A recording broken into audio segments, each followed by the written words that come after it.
Gente, a carta que Paulo escreve aos Tessalonicenses é fantástica, é maravilhosa. Nós paramos na semana passada no capítulo 2, no versículo 7.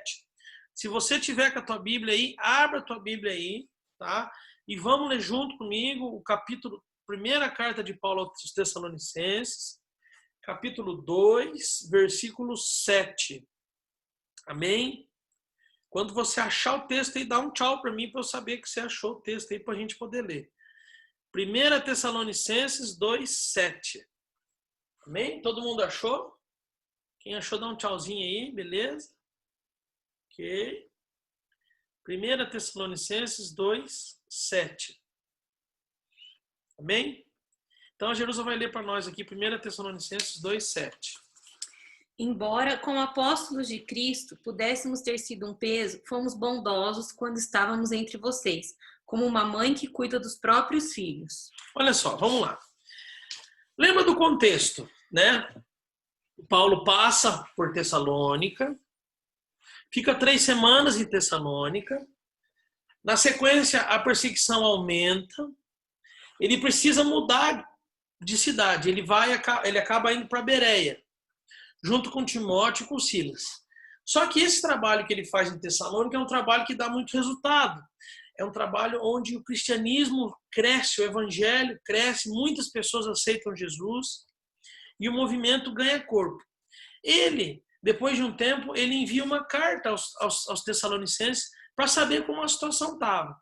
Então nós vimos na semana passada, né, que ele parabenizou, ele disse que havia um bom testemunho, ele disse que eles haviam largado suas paixões, os seus ídolos, e ele vai escrevendo, ele vai ministrando a vida dos Tessalonicenses através dessa carta. Nesse versículo, quando ele diz assim, embora como apóstolos de Cristo pudéssemos ter sido um peso, ele está dizendo assim, eu poderia ter chegado aí, quando eu cheguei para fazer a nossa evangelização, e eu poderia me hospedar na casa de alguém e só dar as ordens, e só dizer assim, olha, eu vou executar o meu trabalho, mas para executar o meu trabalho eu preciso ser servido. É isso que Paulo está dizendo. Mas ele diz assim, mesmo eu podendo ter sido um peso, eu não fui. Fomos bondosos, né? Ele, Timóteo e Silas. Fomos bondosos quando estávamos entre vocês, como uma mãe que cuida dos próprios filhos, né? No tempo que nós temos vivido, na sociedade que nós temos vivido, a mansidão, ela é uma característica totalmente esquecida, e quando ela não é esquecida, ela é mal interpretada, né? Mas eu preciso dizer para você que aquele que anda com Cristo, aquele que caminha com Cristo, aquela pessoa que tem uma comunhão com Cristo, ela é uma característica fundamental, a mansidão, né? Talvez na construção das nossas relações, a agressividade, a forma impetuosa de se apresentar, né? Às vezes até pode ser uma característica onde um caminho para a gente adquirir o respeito, né? Qual de nós aqui nunca teve medo de um chefe, né? De um superior, né? Ou de alguém que convive com a gente, né? Qual de nós aqui nunca teve medo da mulher, da esposa, né? Tô brincando, gente. Só para dar uma descontraída, tá? Mas o que acontece? A mansidão, né? A mansidão é o melhor caminho. A mansidão é o amor em ação. A mansidão, o que significa mansidão? É o controle da nossa própria força, né? E hoje muito pouco se ouve dela. Eu e você somos treinados para quê? Para ganhar sempre. Para ganhar sempre. Nós não somos acostumados a perder. Então nós fomos treinados para ganhar sempre, né? E ser atencioso, ser sensível às demandas do outro, dar tempo para os outros falarem, tá? Tem muita gente que não dá tempo para os outros falarem, né? Começa a falar e não para mais, né? Você conhece alguém assim ou não? e começa a falar. Aí a hora que você vai falar com a pessoa, você percebe que a pessoa não está prestando atenção em você. Que o que ela quer é que você pare logo de falar para ela continuar falando, né? Então, essa sensibilidade, essa preocupação com o outro, essa compaixão de entrar no lugar do outro, são qualidades cada vez mais raras na nossa sociedade, né? Nós queremos a qualquer custo impor aquilo que eu penso. Eu quero a qualquer custo estabelecer a minha vontade, né? E algumas vezes nós podemos fazer isso até em nome de Deus. Percebe? Olha o que diz lá em Jeremias 7:31, né? Jeremias 7:31, não precisa abrir que eu vou falar para você. Diz assim: construíram o alto de Tofete no vale de Ben-Hinom, para queimarem em sacrifício os seus filhos e suas filhas, coisas que eu nunca lhes ordenei e que jamais veio à minha mente. Essa passagem bíblica, um determinado povo, em nome de Deus, constrói um altar e começa a matar os seus filhos e suas filhas. Olha que interessante, né? Em nome de Deus, né? O resultado disso é tragédia, né? Talvez nenhum de nós aqui vamos matar os nossos filhos, mas quantas coisas eu e você podemos fazer ou temos feito em nome de Deus, coisas que Ele nunca pediu para nós, né? E o texto continua, né? No versículo 34 de Jeremias 7, ele diz assim: darei fim às vozes de júbilo e de alegria, as vozes do noivo e da noiva na cidade de Judá e nas ruas de Jerusalém, pois essa terra se tornará em deserto. Misericórdia, né? Misericórdia. Então, olha o que Deus fala através do profeta, né? Vocês fizeram coisas que eu não pedi. Vocês construíram altares que eu não pedi. Vocês estão fazendo coisas que eu não pedi. Então, já que é assim, eu vou dar fim ao júbilo, à alegria no meio de vocês, né? E vou tornar essa terra em deserto. Então, irmãos e irmãs, voltando ao texto que nós lemos de Paulo. Quando Paulo diz assim, que cuidou dos Tessalonicenses como uma mãe cuida de um filho, ele está se referindo a isso, ele está se referindo à compaixão. E aí eu pergunto para você, será que tem havido compaixão entre os nossos? Né? Não adianta você querer ter compaixão com quem está lá fora. Começa a fazer isso dentro de casa. Começa a fazer isso com as pessoas que convivem com você. Começa a tratar melhor a sua esposa, o seu marido, o seu filho, o seu pai, a sua mãe. Sabe? Começa a exercitar o evangelho. Eu entendo, irmãos e irmãs, que esse é o verdadeiro evangelho. Esse é o evangelho sem corrupção, esse é o evangelho sem parcialidade, sem contaminação. Esse é o evangelho puro que Paulo prega.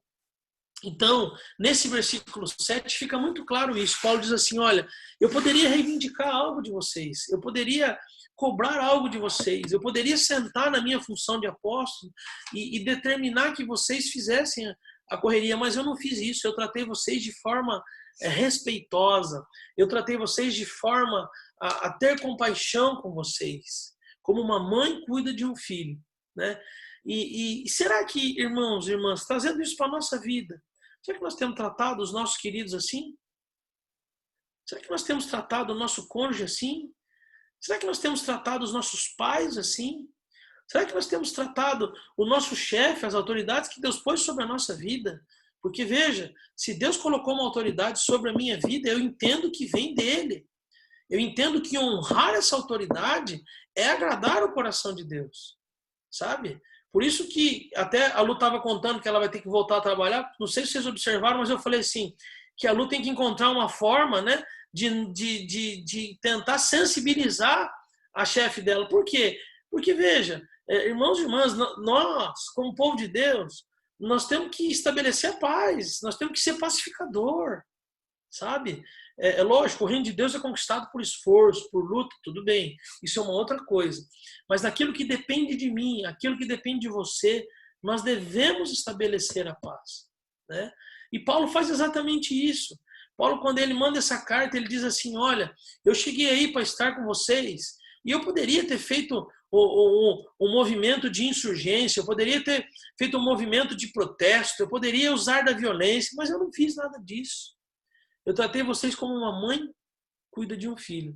Interessante ele utilizar esse termo, né? Como uma mãe cuida de um filho. A Jerusa ontem estava lendo, eu estava na estrada ontem, e a Jerusa estava lendo algumas frases do pastor Cláudio Duarte, né? O pastor Cláudio Duarte é alguém que tem trafegado muito fora do meio cristão, né? Isso é fantástico. Deus levantou ele para um ministério diferente, né? E às vezes ele é até criticado por isso, por alguns fariseus, por alguns religiosos, né, que não concordam com isso. Mas eu quero que a Jerusa leia de novo a frase que ela falou, né? Que era a respeito da relação de uma mulher com o filho, né? Não, com o marido. Com o marido. Vou ler para vocês, gente. Ó, presta atenção. Peguei ela de surpresa aqui, não estava programado. Mas eu já abro aqui rapidinho, porque já está até aqui salvo, eu acho, Cláudio Duarte.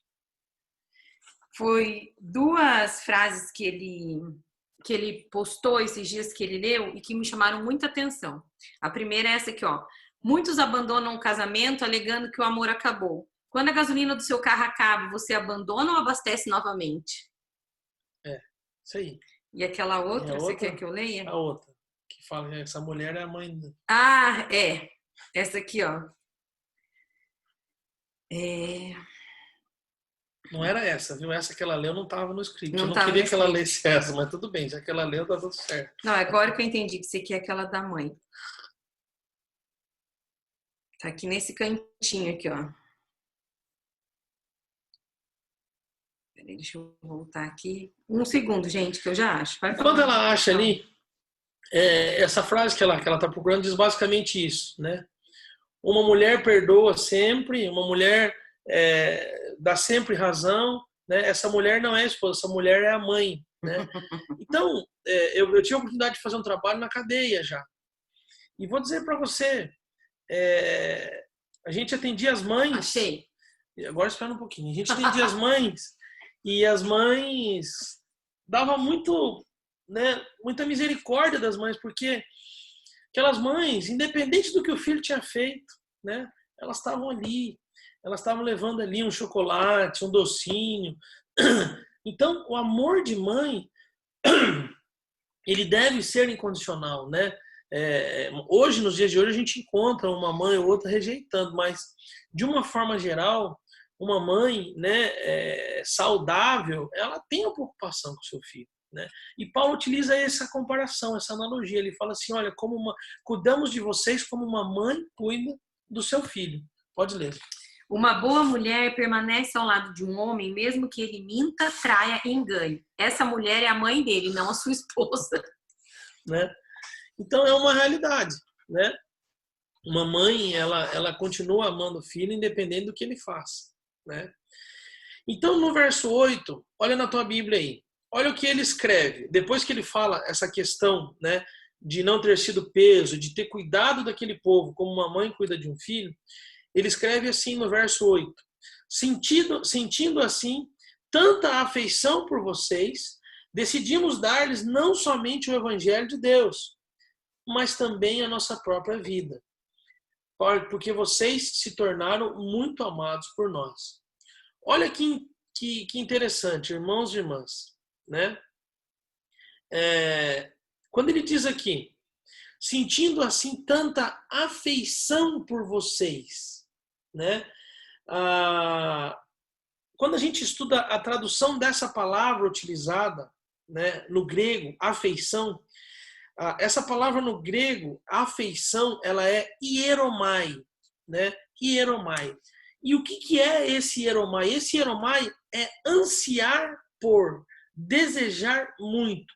Então ele está dizendo assim, olha, se a gente trocar, né, a palavra afeição, ele vai dizer assim, nós sentindo assim muito desejo por vocês, né? Ansiedade por estar com vocês, ou ansiedade por vocês, né? Paulo ressalta essa questão, essa afeição que os missionários tinham pelos convertidos, sabe? E isso serve de exemplo para nós. Qual que é a nossa ansiedade por convertidos? Né? Volto a dizer que isso começa dentro da nossa casa, tá? Não, né? A gente escuta muito, vamos ganhar as nações, tal. Eu tive a oportunidade de ter experiências transculturais, né? Eu durante 4 anos da minha vida Deus me levou a muitos lugares do mundo para fazer missão. E o meu conceito hoje é diferente, sabe? Eu tenho um conceito completamente diferente do que eu tinha 5 anos atrás, né? Eu entendo que é importante a missão transcultural, ela é necessária, ela é proveitosa, ela é abençoada, ela é a vontade de Deus. Mas antes disso, eu preciso fazer missão dentro da minha casa. Eu preciso fazer missão, né? Depois que eu cumpri o ID dentro da minha casa, que eu preguei o evangelho, que eu dei testemunho, que a minha vida foi utilizada por Deus para melhorar a vida daqueles que moram comigo, que convivem comigo, né? Aí sim, eu começo a me credenciar para voos mais altos, para lugares mais longes. Você quer ver até uma frasezinha que é bem manjada de meme, de Instagram, de Facebook, mas que é a mais pura verdade? Né? Você vê aquele povo assim, postando aqueles vídeos, né, assim, um povo que se acha missionário e que são grossos, que são sem educação, daí aquele povo põe aquela frase embaixo, né? Você quer fazer missão? Fala bom dia pro seu porteiro. É muito melhor do que você vir aqui e ficar pregando a palavra achando que você é o tal. Porque não adianta nada você vestir uma carapuça de crente, pegar a palavra, a papagaio, falar até o papagaio fala, mas você não ser humilde com as pessoas. Ajuda uma pessoa a atravessar a rua, você está fazendo missão. Entendeu? Fala bom dia pro seu porteiro, pergunta pro seu vizinho se ele está precisando de alguma coisa. Né? Então, assim, é muito fácil você fazer missão. Você faz missão, igual o Daniel falou, aonde você está? Primeiro lugar é a sua casa. Né? Depois você vai fazendo o seu trabalho, depois você vai fazer para os seus. Mas coisas pequenas, né? Muitas vezes as pessoas desprezam. Mas o Senhor não despreza nenhum pequeno começo. Então, a partir do momento que você começa a fazer esses pequenos gestos, você já está fazendo missão, você pode mudar a vida de muitas pessoas. Uma forma simples. E eu aprendi, sabe, com o meu pastor, que ninguém é bênção na casa do vizinho se não for em casa. Ninguém é bênção lá fora se não for em casa. Ninguém, sabe? Quando morava em Santo Antônio da Platina, a gente viajava muito para pregar ali, especialmente nas igrejas em volta ali, né? E uma das coisas que a gente fazia muita questão de falar é que nós estávamos ali pregando com a bênção do nosso pastor, sabe? Porque isso faz toda a diferença, né? Nesse caso específico do pastor. Mas eu quero dizer assim, ninguém vai ser abençoado na casa do vizinho. Eu tenho que ser abençoado dentro da minha casa, né? A primeira igreja minha é a minha casa, né? Como que nós temos tratado quem convive com a gente, né? Será que nós temos manipulado quem convive com a gente? Será que eu tenho a qualquer custo estabelecido a minha vontade dentro da minha casa? Ou será que eu tenho tido compaixão? Né?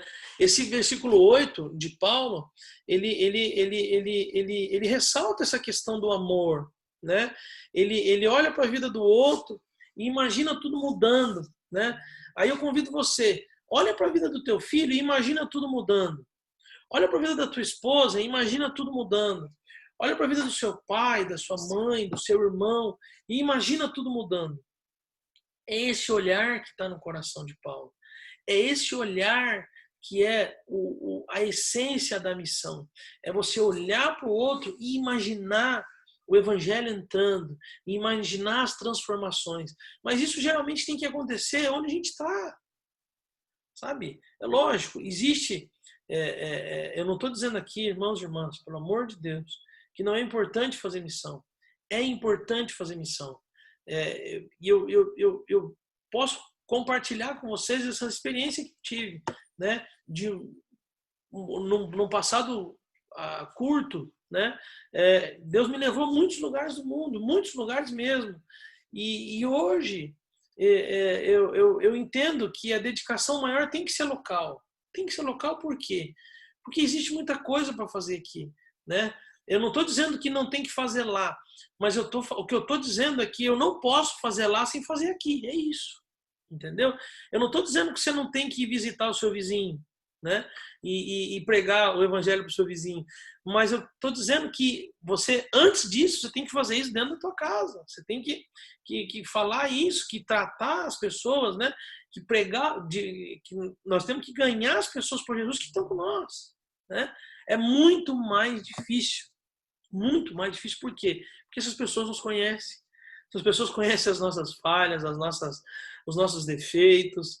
Essas pessoas sabem quem nós realmente somos, né? Então, Paulo está dizendo isso, né? Tenha vontade de transformar a vida das pessoas, no verso 8, né? Isso tem faltado no nosso meio, irmãos e irmãs, desejar o bem para o outro, desejar o bem para o próximo, enfatizar as virtudes que o outro tem, né? Olhe para a pessoa que está com você, sabe? Olhe para os seus filhos, olhe para os seus pais, olhe para os seus irmãos, olhe para essas pessoas que convivem com você e deixa de lado os defeitos dela, tá?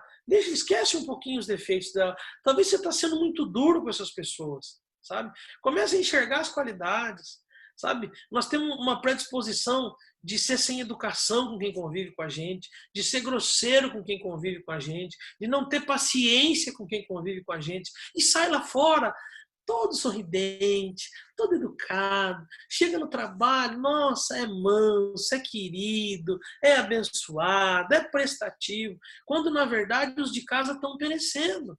Quando na verdade aquelas pessoas que convivem com você e comigo, que precisam de nós, estão perecendo. Nós não temos tempo para elas, porque chegamos em casa cansado, porque chegamos em casa estressado, né? E aí o melhor de nós temos dado fora de casa. O melhor de nós está na igreja, o melhor de nós está no trabalho, o melhor de nós está na casa dos pais, né? Quando nós deixamos de lado, muitas vezes, quem convive com a gente, sabe? Isso não agrada o coração de Deus, irmãos. Isso, apesar de ser uma coisa que você imagina que não, mas isso tem tudo a ver com missão, tudo a ver com missão. Tá? A missão nasce no desejo de transformar. A missão nasce no desejo de estabelecer o reino de Deus. A missão nasce no desejo de estabelecer o evangelho, de levar o evangelho. Né?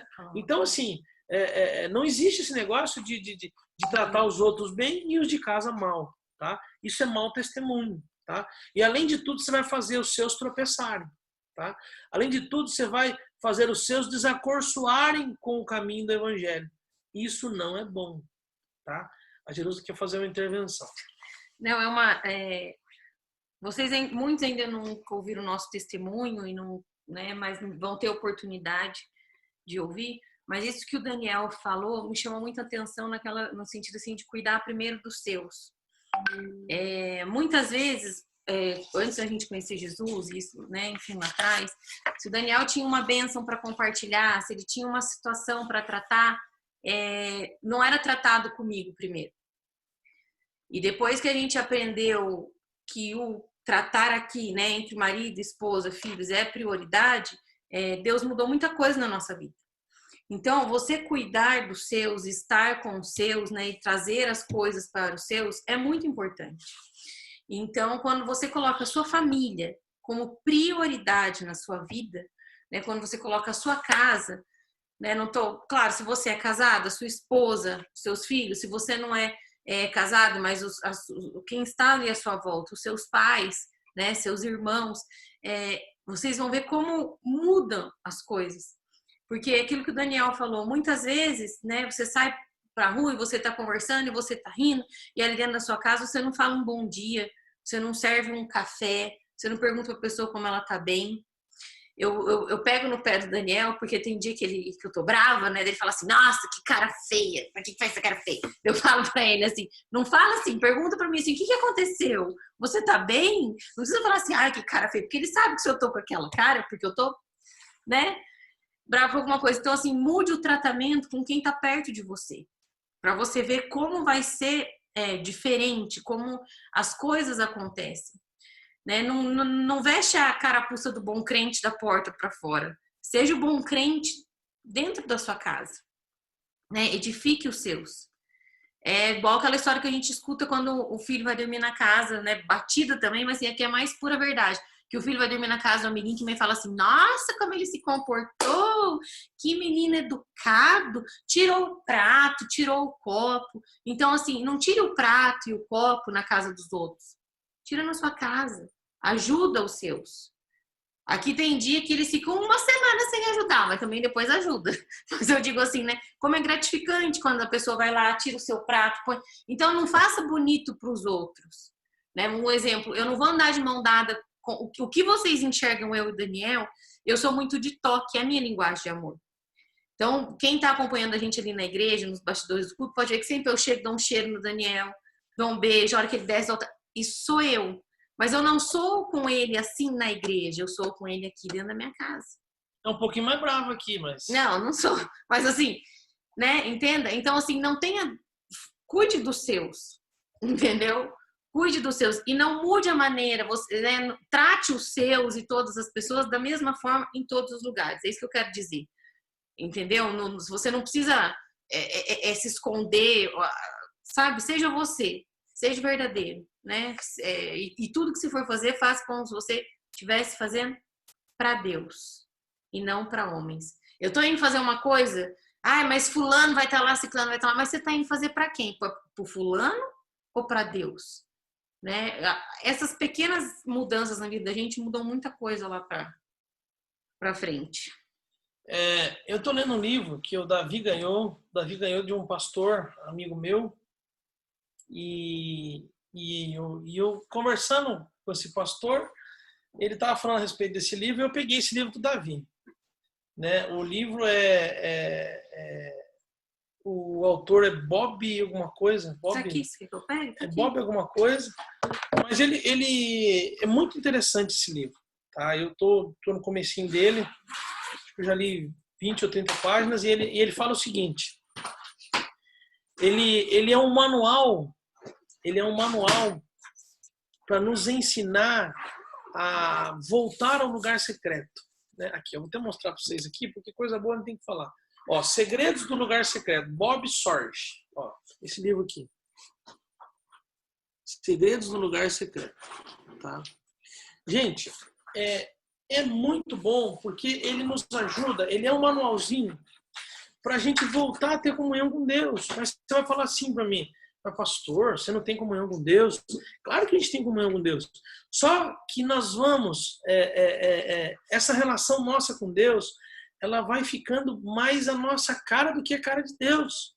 Você entende? Ela vai ficando mais do nosso jeito do que do jeito de Deus. Vou pegar um exemplo aqui. Imagine que eu e você, imagine que eu trabalho numa empresa, certo? Numa fábrica, onde eu tenho que fazer isso aqui, né? Colocar e tirar, né? Essa é a minha função durante todo o dia. À medida que o tempo passe, né? Quando eu cheguei na fábrica, veio um instrutor e me ensinou a fazer isso, colocar e abaixar e levantar. À medida que o tempo passe e essa pessoa que me ensinou vai perdendo contato comigo, eu vou fazendo isso do meu jeito, né? Aí eu começo a perceber que eu posso fazer isso encostado. Aí, mais um tempo, eu começo a perceber que eu consigo fazer isso com uma mão só, né? Aí, à medida que o tempo passa, eu vou fazendo o quê? Eu vou adaptando as coisas do meu jeito, tá? Do jeito mais conveniente, do jeito que me deixa mais confortável, do jeito que me deixa, né, mais seguro. E assim nós fazemos com a nossa relação com Deus. Então, à medida que o tempo passa, e eu não tenho muito tempo de convertido, né? Eu me converti há 16 anos atrás. Eu não acho muito isso, né? Tem gente que tem mais tempo de conversão, né? Mais tempo de igreja que eu acho difícil, porque eu nasci dentro da igreja. Então, eu tenho 39 anos de igreja, né? Mas de convertido mesmo, de mudar de vida, de largar pecado, de mudar de vida, né? É mais ou menos 16, 17 anos. Então, o que acontece? Eu vou adaptando a minha comunhão com Deus do jeito que é conveniente para mim, do jeito que fica melhor para mim, né? E aí, o que acontece? Preciso dar uma atualizada, preciso voltar ao lugar secreto, preciso voltar a ouvir a voz de Deus, preciso voltar a fazer o que Ele quer e não o que eu quero. Pastor, o que isso tem a ver com a nossa aula? Tem tudo a ver com a nossa aula, por quê? Porque as coisas começam a entrar na nossa vida de maneira devagar. As coisas erradas, né? O pecado ele nasce muitas vezes na nossa mente. Né? Eu vi um pregador dizendo uma vez que 95% dos pecados nasce através dos olhos. Olha que interessante isso. Né? 90% dos pecados nasce através dos olhos. Né? Mas como? Daquilo que você olha e não tem, daquela pessoa que você deseja, daquela situação que você deseja, né? daquele objeto que você deseja. Né? Então, o pecado entra na nossa vida de maneira oculta, de maneira sutil, né? Sutil, paulatina, devagar, né? Que isso acontece. E qual que é a vacina disso? Né? É estar no lugar secreto. Né? O que isso tem a ver com isso tudo? Tudo, porque à medida que eu caminho em direção ao lugar secreto, ou se eu tenho uma vida de comunhão, né, com Deus, ouvindo o que Deus fala, e não só ouvindo, mas colocando em prática, os reflexos disso, você vai se tornar um apóstolo Paulo. Eu vou me tornar um apóstolo Paulo, porque o evangelho é isso. Essa é a coisa maravilhosa do evangelho, é que quando eu e você, né, estamos com a nossa vida alinhada com Deus, os sinais e as maravilhas estão sobre a nossa vida. Percebe? Então, se você tem uma vida alinhada com Deus, se você tem buscado, tem ouvido Deus no lugar secreto, tudo isso que Paulo tem feito, esse olhar que ele diz, né, quando ele fala no verso 8, sentindo tanta afeição por vocês, né, essa afeição, ela é fruto do Espírito Santo na nossa vida. Tá? Você vai olhar para as pessoas e vai querer torcer o pescoço das pessoas. Sabe? Você vai olhar para os irmãos da igreja e vai falar, meu Deus, que hipocrisia, né? Tá ali no altar, mas eu sei da vida dessa pessoa, né? Quantas vezes o pastor escuta isso, né? Isso é muito comum no meio pastoral, né? Pastor, como que você dá uma função para essa pessoa? Você não conhece essa pessoa? Esse é o nosso lado, né? Da carne, esse é o nosso lado que as trevas estão dominando na nossa vida. Né? Então, vou dizer uma coisa para você, nunca fale isso. Tá? Nunca fale isso de ninguém. Tá? Porque você está deixando o lado das trevas da tua vida te dominar. Tá? Você não sabe o que está acontecendo. O teu olhar é muito limitado, o meu olhar é muito limitado diante das circunstâncias. Tá? Esse questionamento não existe só dentro de uma igreja local. Esse questionamento existe no âmbito de uma região, né? Dentro da nossa própria igreja metodista. Às vezes eu não entendo por que o bispo faz algumas coisas, mas eu não tenho que entender. Eu não tenho o olho dele, eu não estou enxergando como ele enxerga. Né? Então nós precisamos aprender a respeitar as pessoas. Sabe? Quando eu faço isso, né? Eu estou deixando Satanás me dominar. Eu estou deixando Satanás dominar minha língua, dominar minha mente, meu pensamento. Sabe? E nós temos que fugir disso, tá? Irmãos e irmãs. Então, estar no lugar secreto, caminhar com Jesus, significa o quê? Fazer o que Ele quer, exercer. Ele vai aflorar isso, Ele vai despertar, o Espírito Santo vai despertar isso na nossa vida. Quando Paulo fala assim, olha, eu tenho tanta afeição, eu tenho tanta vontade, né, tanto desejo, eu anseio para que o Evangelho mude a vida de vocês. Né? Isso é missão, sabe? Aí a minha pergunta para você nessa manhã, você tem tido esse desejo? Esse desejo de ver Deus estabelecendo a vontade dele na vida dos nossos queridos, da nossa família, da nossa casa, da nossa esposa, do marido, do pai, da mãe. Você tem tido esse desejo? Né? Às vezes não. Às vezes isso está frio na nossa vida. Né? Às vezes eu quero viver um evangelho de qualquer jeito, eu quero viver um evangelho fazendo as coisas, eu quero viver um evangelho, né, de atividade, eu quero fazer de ativismo, e aí eu preciso fazer, preciso ir, preciso... Não, aqui em casa tá tudo certo, aqui em casa a gente vai levando, vai tocando. Não é assim. A fatura vai chegar. A fatura vai chegar.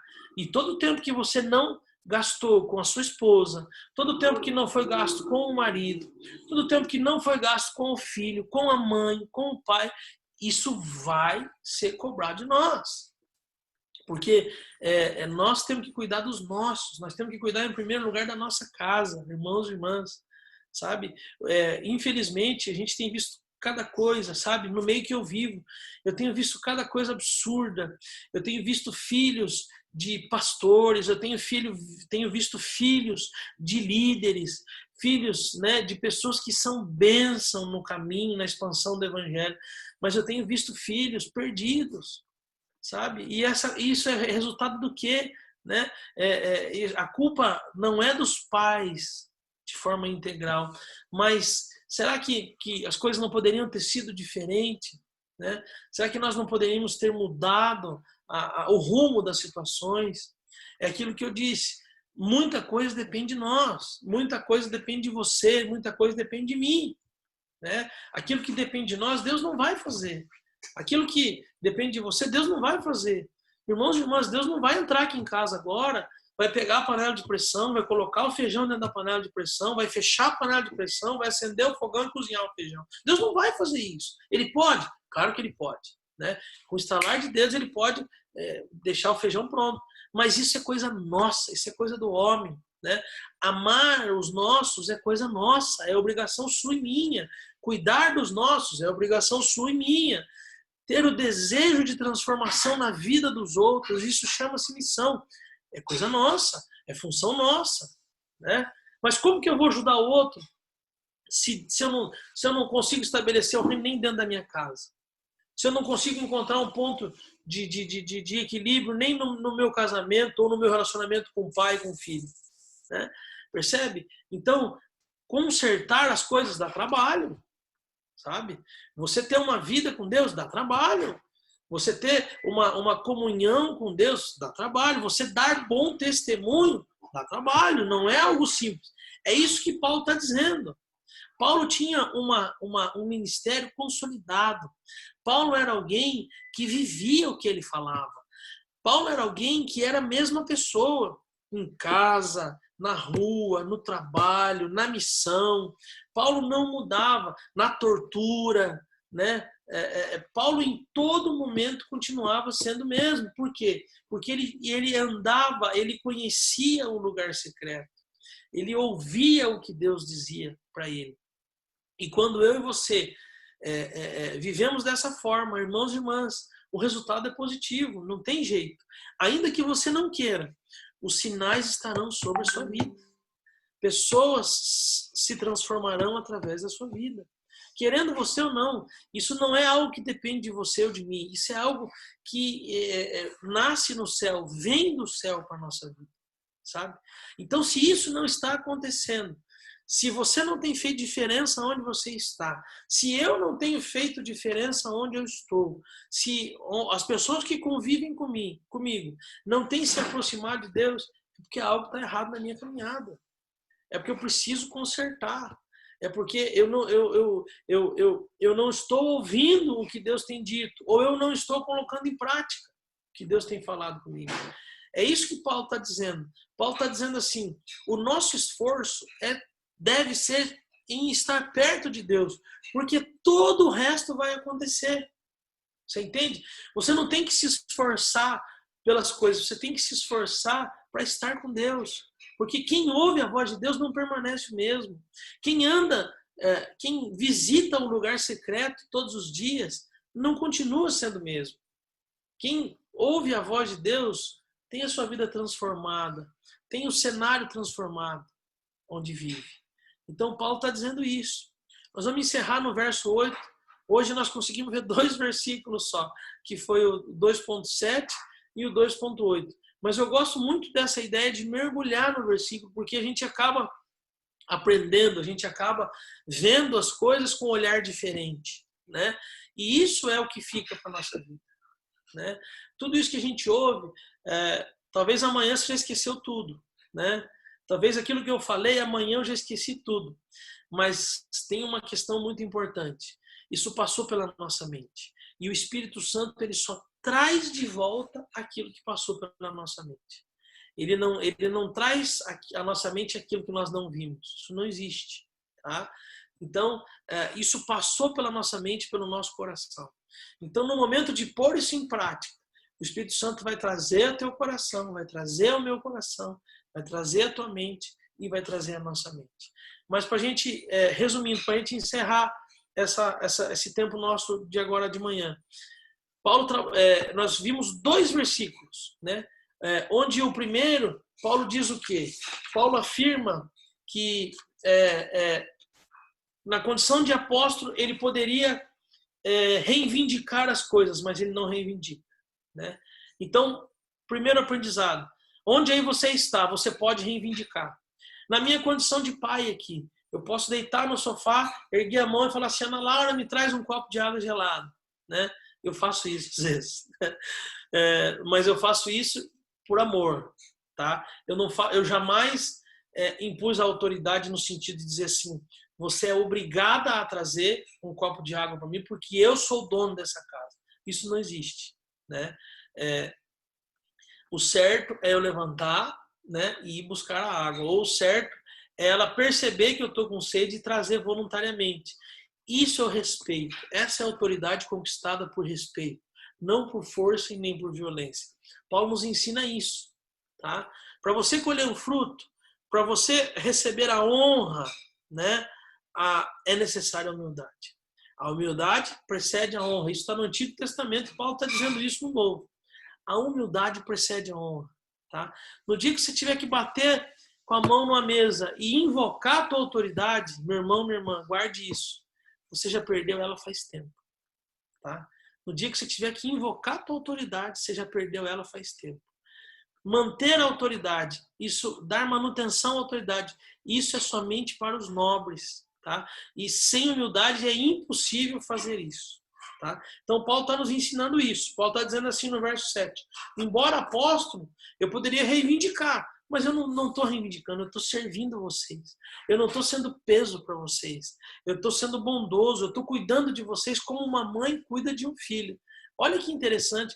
Talvez esse pensamento é o que tenha feito a diferença na vida do povo de Tessalônica. Talvez esse amor que Paulo exerce talvez tenha sido o que os fez querer uma mudança de vida. Os fez desejar uma transformação. Os fez querer o Jesus que Paulo tinha, né? Às vezes as pessoas que estão conosco, né, elas estão aguardando exatamente isso. Elas estão aguardando esse ato de amor, esse ato de cuidado, esse ato de compaixão de nós. E nós estamos ali, tratando bem os de fora e mal os de dentro. Tendo paciência com os de fora e sendo irritado com os de dentro. Sendo bondoso, generoso, né, com os de fora e sendo duro com os de dentro. Isso é mau testemunho. Isso é mau testemunho. Se isso tem acontecido na tua vida, e vou dizer para você que isso acontece na minha vida diariamente. Eu tenho essa dificuldade, eu tenho que me policiar, eu tenho que cuidar, eu tenho que lembrar disso, porque eu sou um amor de pessoa com as pessoas de fora. Eu sou muito atencioso com os de fora e com os de dentro da minha casa, eu muitas vezes deixo perecer.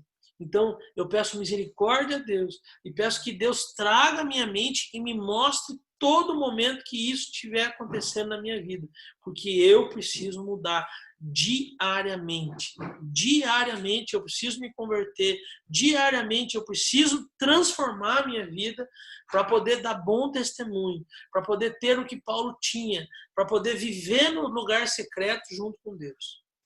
Então, a primeira coisa que Paulo nos ensina é isso. Né? É que a humildade precede a honra, ou seja, ele poderia na condição de apóstolo reivindicar algo, mas não, ele não reivindica, ele serve, né? E hoje nas igrejas o que a gente aprende é completamente o oposto, né? É o líder disso, é o líder daquilo, é o professor não sei do que, é a escola não sei do que, né? É escola de líder, escola de servo não tem lugar nenhum, né? Escola de líder só, né?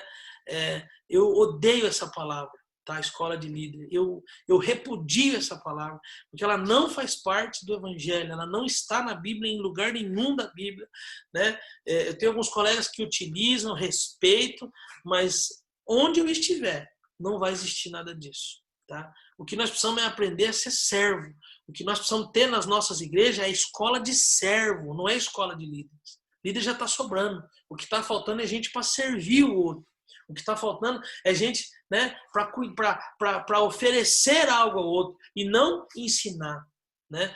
Então, a primeira coisa que Paulo nos ensina é isso. A segunda coisa que ele nos ensina, no versículo 8, é que ele mostra para nós, ele demonstra para nós um desejo, né, desesperado de ver a transformação na vida do outro.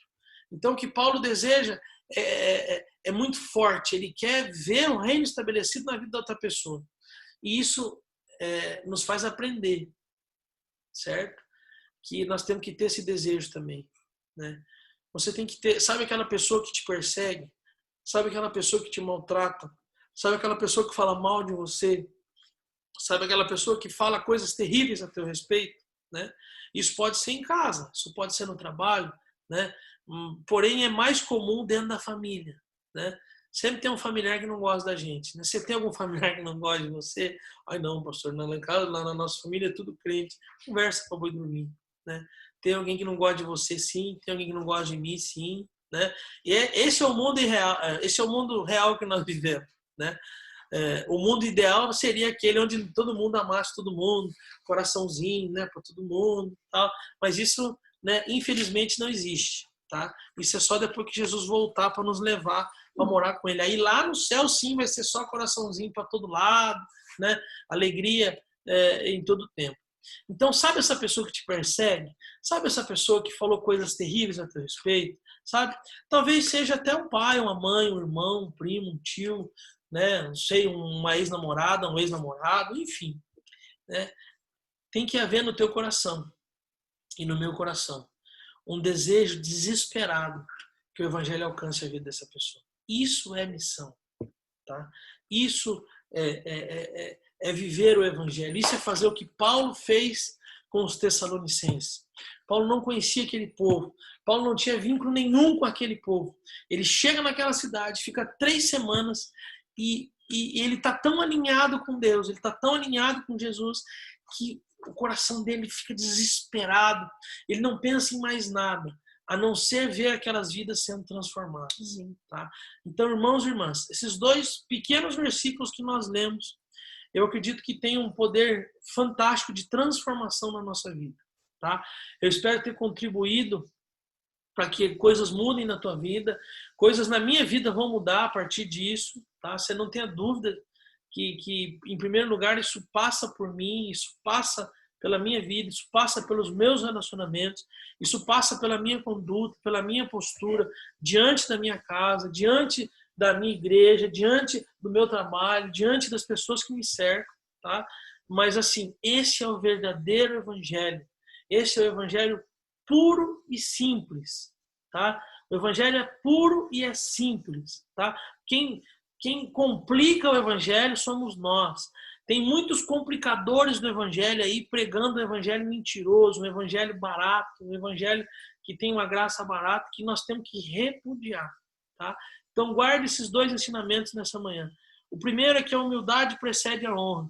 O segundo é que tem que haver em nós o desejo desesperado de ver o reino se estabelecendo na vida das outras pessoas. Amém? Quero abrir aí a oportunidade para quem quiser falar. Fique à vontade. É muito importante você falar alguma coisa, porque só eu que falo, minha boca vai secando e eu falo mesmo, eu não paro de falar. Não precisa. Então, fale alguma coisa aí, nem que seja assim um oi, um bom dia.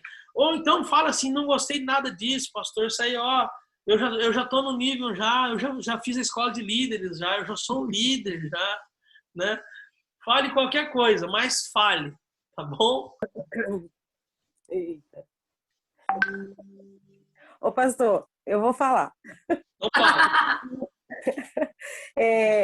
Nossa, essa palavra assim me confrontou muito, porque primeiro de você tratar bem os de dentro de casa, né? E aqui em casa sou eu, a Leila e minha sobrinha. Então, 3 mulheres, tem dia que a gente tá assim. E nem sempre a gente consegue. É bem isso, gente. E agora, o que me pegou também, quando o senhor falou assim sobre a questão de autoridade, da liderança. E eu estou passando uma situação lá no meu trabalho que está muito complicada e eu estou ficando assim, me segurando por conta de tudo que a minha chefe vem tomando as decisões, como é o fato da gente ter que voltar, e depois de saber disso tudo. E essa semana eu vi minhas colegas, amigas minhas que trabalham lá, vindo desabafar comigo que não aguentam mais e tal. E aí aquele ímpeto da justiça humana, e eu falo, eu não concordo com isso é um absurdo, e que não sei o quê. E aí eu falei, né, até para minha pedagoga, eu conversei com ela, desabafei e falei, olha, eu vou pedir uma reunião, porque eu não concordo com isso, porque isso assim, assim. E ouvindo essa palavra, acalma o meu coração, meu espírito, a minha justiça, e para que eu possa conversar sim, mas igual você falou no começo, né? Com moderação, com respeito. E na última reunião que nós tivemos, eu fui falar lá no meio de todo mundo e comecei a elogiar. E teve algumas amigas minhas que vieram falar comigo e falaram assim, mas você elogiou elas, você elogiou a escola, você só elogiou. Eu falei, gente, vocês queriam que eu expusesse elas na frente de todo mundo? Não, eu tenho que elogiar o que está dando certo e quando tiver o momento certo, eu poder conversar pessoalmente com elas aquilo que está me trazendo tristeza. Então, o aprendizado que eu tenho hoje em relação à família, de tratar bem, e também quando for de conversar, eu não bater de frente, porque tem certos momentos que eu posso estar com a razão e aí eu perco a razão porque eu falei de forma errada, né? Verdade. Então, assim, fica aí para mim a lição de como ir conversar com ela, de como direcionar a conversa, para que fique tudo bem. E eu não desrespeite, né, vamos dizer assim, Sim. a autoridade delas, né? Sim. Então, mas foi assim. Que bom. Que bom. Feliz, né? Fico feliz mesmo. E mais? Vamos lá, gente. Quero ouvir vocês. Tchau, pastor. Estou aqui em Foz agora também. Aí o Claudião. Acabei vindo para cá. Estou sozinho. A Carol e a Lila fugiram para lá. Quero ver eles. Manda eles virem para cá que eu quero ver. Carol, eles estão fugindo. Vamos passar aí, Cláudio. Assim, ó. Eu também tive essa semana bastante dificuldade, porque o meu colega que estava cuidando do salão pegou um pessoal ali, um pessoal meio sem disciplina, sabe? E fez uma parceria ali. E eu em cima, ó a máscara, porque senão vai dar problema esse negócio. Porque a gente está convivendo ali, tudo, está sabendo que aqui está aumentando Cascavel, inclusive, né? Foz do Iguaçu também está bem complicadinho. Então, assim, a gente vê que tem que ser com amor, tem que ser tudo naquele momento que você tem que meio impor ali. Então, é difícil para você. E daí eu tenho me cobrado bastante, assim, o que fazer para não ser agressivo, né? Não tá, porque aquilo sai um pouco do teu ser, né? Porque Sim. É com saúde, é tudo. A gente pode colher frutos ruins disso, então... Daí até falei com o pastor aqui, o pastor Ismael, me deu orientação. Aí que eu esteve no salão, né? Eu falei, ó, Cláudio, é assim, você tem que colocar regras agora. Não tem? Então é difícil, porque todo esse caos aí, a situação, tudo, né? Então é uma situação bem delicada. É difícil mesmo, Cláudio. Eu entendo o que você está dizendo, né? Às vezes a gente tem que estabelecer normas, regras, né? E isso tem que ser feito mesmo. Mas depende muito da forma como a gente faz, né? A gente sabe quando alguém está falando com nós com amor, né? A gente sabe, né? E às vezes as pessoas pedem para a gente fazer algo, para mudar algo na nossa vida com amor, né? E então acho que um dos desafios é esse, né? É a gente fazer as coisas, estabelecer a autoridade, mas em amor, né? Em exemplo. Não dá para pedir para o outro fazer uma coisa que a gente não faz. Fica ruim. Não, e assim, a máscara fica mais aqui no queixo que usando a máscara, então fica difícil. Daí eu chamei, ó, falei, eu quero dizer para vocês que é com muito carinho, mas ó, tem que ser usado. Não podemos ficar sem máscara. Daí a pouco tava a máscara no queixo de novo. É isso aí. Não dá. Regra é regra. Né? Regra é regra, norma é norma. Então, aqui, ó, chegou. Olha lá. Chegou a medrosa aqui.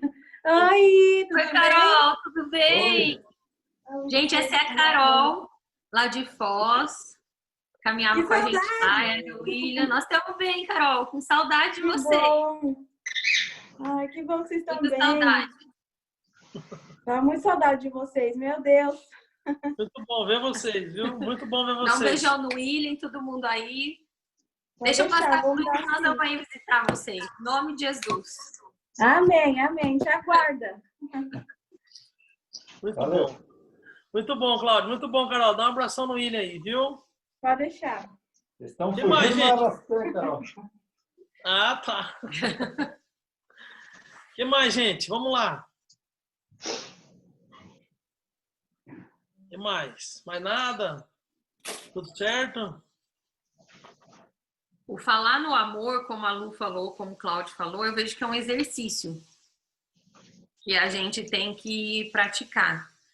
Porque eu falo por mim, o pastor Fernando sempre brinca comigo numa circunstância, o doutor Albert também brinca, ele fala assim, Jerusa, para algumas coisas você é uma Scania carregada na descida, então você vem assim, sabe quando você tá na estrada e tá vindo, você olha pelo retrovisor, tá vindo aquela Scania carregada assim e não tem pra onde. Então, aí eles me ensinam, né, a pôr o freio na Scania, tem hora que a Scania tem que usar a área de escape, né, e uma das coisas que eu tenho aprendido nisso, a falar com o amor, é difícil, mas eu tenho aprendido, é que assim, muitas vezes eu quero que as pessoas sejam comigo como eu sou com elas. E na hora de eu falar isso para elas, eu não uso muito do amor, sabe? Eu já uso um pouco da cobrança. Então, o falar no amor faz toda a diferença. Porque você precisa, alguns pontos, né? Você trabalhar no seguinte, assim, aquilo que você vai falar. A pessoa já sabe disso? Porque muitas vezes a pessoa nem sabe disso. Então, como que você vai falar isso com a pessoa? A segunda, se ela sabe, né, como que ela vai receber isso que você vai falar? Então, igual o Cláudio, a Lu, deram esse exemplo. Vamos usar essa oportunidade aí da pandemia, então, né, vamos reter o que é bom, pelo menos disso, e aprender a falar no amor, pegando esse exemplo aí que vocês falaram. Né? Essa questão da máscara é difícil. Esses dias eu tive uma situação, a esposa do meu pai fez uma cirurgia, e meu pai é grupo de risco, e ela também, eles vieram para cá, e eu fui falar no amor pro meu pai, falar, olha pai, será que é oportuno o senhor vir até Curitiba? Porque o senhor não vai poder entrar no hospital, o senhor não vai poder ficar com ela, não tem o que nós fazer, a não ser orar, até que pedi oração aí para vocês no grupo, né? Foi aquela situação da Gisele. Meu pai falou pra mim assim, não filha, mas se você não quer que eu vá aí na sua casa, não tem problema. Pai, não é que eu não quero que você não venha aqui em casa. Só que o senhor vai chegar aqui, eu vou querer beijar, eu vou querer abraçar, a Ana Laura vai querer ficar perto, o senhor não vai poder ir no hospital. Só que daí Deus trabalhou no meu coração o seguinte, ele está angustiado com a esposa. Entendeu? Então, o que eu ia fazer? Ele veio, ficou de máscara, bonitinho, não ficou muito perto, cumpriu todos os protocolos, né? Pra mim, Jerusa, queria que ele não tivesse vindo, queria que ele tivesse ficado lá, porque eu tenho medo, ele é grupo de risco. Mas eu precisava entender o que estava passando no coração dele. Ele estava com medo de perder a esposa. Né? Então, minha oração foi, Senhor, guarda, livra ele. Fui ligando para ele, pai, não para em nenhum lugar na estrada, não desce em nenhum lugar, enfim. E deu tudo certo, né? Então, a gente tem que ter sabedoria mesmo para falar, porque a gente pode magoar as pessoas. Amém, gente? Vamos orar, então? Amém. Lembrando que o nosso culto hoje é às 17 horas, tá? Pelo Facebook, pelo Instagram, todos convidados a participar. Leandro, você pode olhar para nós, por favor? Pastor, vamos orar.